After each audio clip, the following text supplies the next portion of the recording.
वक्त एक चूहा रास्ते से गुजर रहा था। वहाँ उसने सामने से एक सांप को आते हुए देखा। सांप को देखकर चूहा भागने लगा।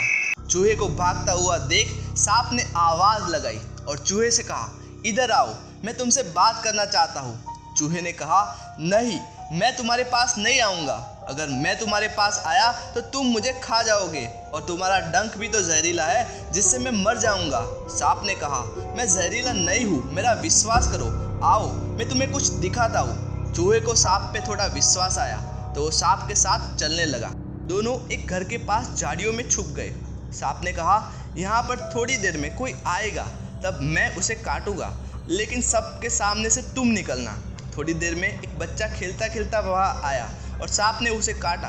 फिर जब बच्चा जोर शोर से रोने लगा तो सब लोग इकट्ठा हो गए तो सबके सामने से चूहा निकला। तो लोगों ने कहा, ये तो चूहा है, इससे काटने से कुछ नहीं होता है।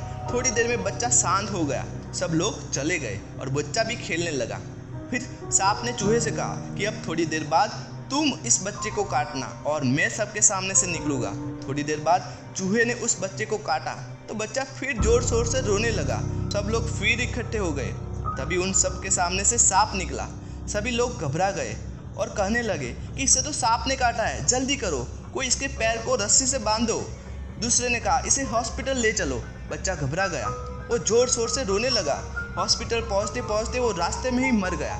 चूहा हैरान हो गया। उसने सांप से कहा, मैं तो बिल्कुल भी जहरीला नहीं हूँ, फिर वो बच्चा कैसे मर गया? सांप ने कहा, दोस्त, यही तो मैं तुम्हें समझाना चाहता हूँ। वो बच्चा जहर की वजह से नहीं, पर उसके डर और नज़रिए की वजह से मरा। जब सभी ने मुझे देखा तो सबने उसे बहुत डराया। उस डर की वजह से उसका आउटलुक नेगेटिव हो गया और फिर वो भी डरने लगा।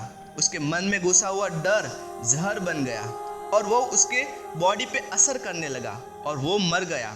दोस्तों, हम भी कई बार ऐसे काल्पनिक डर की वजह से कुछ करने से पहले ही उसे छोड़ देते हैं। हम हार स्वीकार कर लेते हैं, निराश हो जाते हैं। अगर हमें कुछ करना है तो डर की उस पार जाना होगा, क्योंकि डर के आगे जीत है।